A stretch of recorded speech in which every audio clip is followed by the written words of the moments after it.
All of you welcome to Indira classes. जैसा कि आज हम लोग टॉप 20 साइंस के क्वेश्चंस देखेंगे जो कि आपके सारे सारे एग्जाम के लिए बहुत इंपॉर्टेंट है। तो चलिए हम लोग पहले क्वेश्चन से स्टार्ट करते हैं। तो देखिए पहला क्वेश्चन क्या है कि पृथ्वी पर पहले देखिए पृथ्वी पर जीवन के लिए मुख्य ऊर्जा का स्रोत क्या है। मुख्य ऊर्जा का स्रोत आप लोगों को पता है। जैसे अगर आपको जीवन के लिए अगर मुख्य ऊर्जा का स्रोत चाहिए तो उसमें किसकी जरूरत पड़ेगी हम लोगों को? सूर्य की। ठीक है, जैसे जैसे मैं बताऊं वैसे वैसे आप लोग नोट करिए, नहीं तो आप लोग स्क्रीनशॉट भी ले सकते हैं। ठीक है, तो चलिए नेक्स्ट क्वेश्चन पे देखते हैं हम लोग। तो चलिए हम लोग नेक्स्ट क्वेश्चन देखते हैं। बताइए पानी का रासायनिक सूत्र बताइए। ये तो बहुत ही इजी है ये क्वेश्चन है। ठीक है, पानी का रासायनिक सूत्र क्या होगा? H2O। ठीक, चलिए नेक्स्ट क्वेश्चन देखिए। थर्ड क्वेश्चन, मानव शरीर मानव शरीर में सबसे बड़ा अंग, देखिए ये बहुत बार क्वेश्चन पूछा गया है, बताइए कौन सा होगा। बहुत सारे लोग लीवर लगा देते हैं कि यकृत, मस्तिष्क, ये काफी लोगों को नहीं पता होता, लेकिन कंफ्यूजन बहुत रहा है। लेकिन सबसे जो बड़ा अंग होता है मानव शरीर का वो त्वचा होती है। ठीक है, आंसर क्या होगा? त्वचा। तो चलिए हम लोग नेक्स्ट क्वेश्चन देखते हैं। फोर्थ, ध्वनि ध्वनि किस माध्यम ध्वनि किस माध्यम ध्वनि किस माध्यम से सबसे तेज चलती ध्वनि किस माध्यम में सबसे तेज चलती बताइए।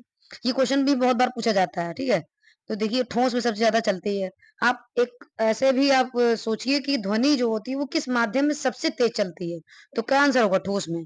ठीक है, तो चलिए नेक्स्ट क्वेश्चन देखते हैं। हम लोग नेक्स्ट क्वेश्चन देखते हैं।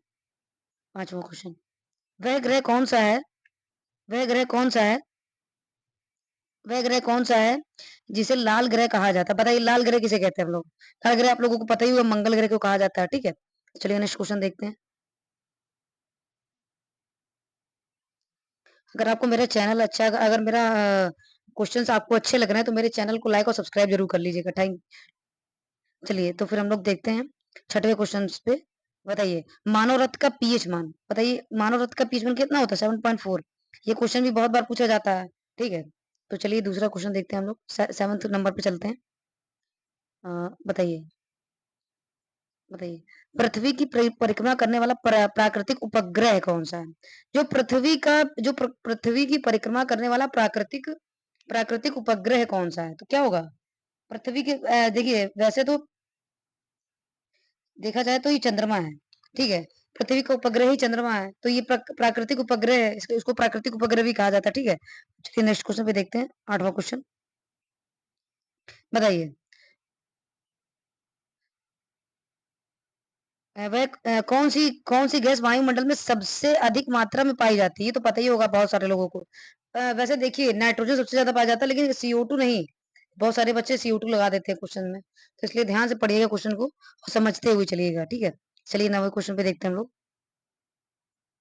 बताइए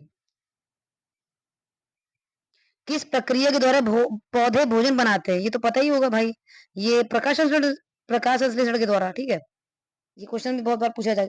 ये वनडे एग्जाम जो होते हैं उसमें बहुत सारे ये साइंस के क्वेश्चन पूछे जाते हैं। ठीक है, तो देखिए सबसे हल्की धातु कौन सी है? सबसे हल्की धातु लिथियम है। ठीक, सबसे हल्की धातु क्या है? लिथियम है। ठीक, चलिए नेक्स्ट क्वेश्चन देखते हैं। 11th, बताइए आवर्त सारणी में आवर्त सारणी में के पहले तत्व का नाम क्या है? आवर्त सारणी में। अच्छा, जिन बच्चों ने आवर्त सारणी नहीं पढ़ी वो मैं स्टार्ट करने वाली हूँ आवर्त सारणी पढ़ाना, क्योंकि उससे भी क्वेश्चंस बहुत आते हैं। ठीक है, तो चलिए हम लोग 12 नंबर पे चलते हैं। ये देखिए अ, ये सारे प्रीवियस ईयर पेपर में आए हुए हैं। ठीक है, मानव शरीर में रक्त का निर्माण कहाँ पर होता है? बताइए। ये भी बहुत इंपॉर्टेंट है। अस्थि मज्जा में होता है, बोन बोन मैरो में होता है। मानव शरीर में रक्त का निर्माण कहाँ पर होता है? अस्थि मज्जा में होता है। ठीक है, चलिए फिर हम लोग नेक्स्ट क्वेश्चन पे चलते हैं। 13 पे बताइए।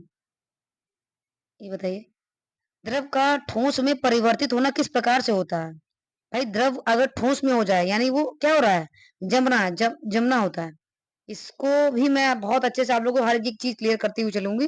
ठीक है, ताकि और मैं साइंस के भी चैप्टर स्टार्ट करने वाली हूँ, मतलब पढ़ाने वाले स्टार्ट करने वाले हैं हम साइंस के क्वेश्चंस।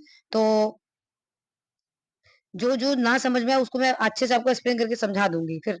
ठीक है, फिर हम लोग इसी से रिलेटेड सारे क्वेश्चंस भी करते रहेंगे। आज मैंने 20 साइंस के क्वेश्चन लिए जो कि एनटीपीसी में भी आएंगे। रेलवे में तो बहुत ही ज्यादा इंपॉर्टेंट होते हैं। ठीक है, तो चलिए 14 नंबर पे देखते हैं हम लोग। 14 नंबर, चलिए बताइए।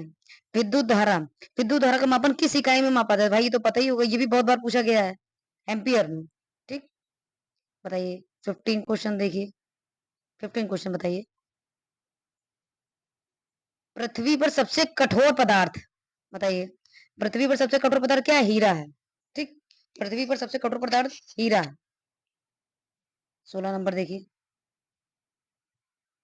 बताइए। उपग्रह किस प्रकार की कक्षा में परिक्रमा करते हैं? अंडाकार। ठीक, चलिए 17 नंबर पे चलिए,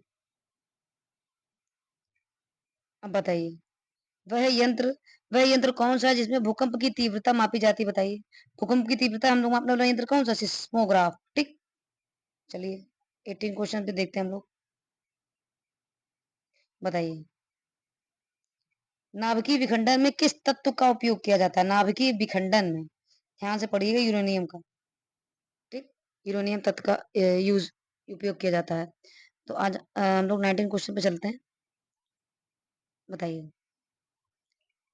पानी का घनत्व अधिकतम किस तापमान पर होता है? 4 डिग्री सेल्सियस पर होता है। ठीक है, 4 डिग्री सेल्सियस पर पानी का घनत्व अधिकतम होता है। चलिए नेक्स्ट क्वेश्चन देखिए, सबसे लास्ट क्वेश्चन देखिए, बताइए। ध्वनि की तीव्रता मापने का यंत्र बताइए। ऑडियोमीटर। ऑडियोमीटर। ठीक, तो आज हम लोगों ने 20 क्वेश्चंस तक किए हैं, और अगर आपको मेरा वीडियो अच्छा लगता है तो मेरे चैनल को लाइक और सब्सक्राइब जरूर करिएगा। थैंक यू, फिर हम लोग कल मिलते हैं, और इससे से रिलेटेड सारे क्वेश्चंस भी हम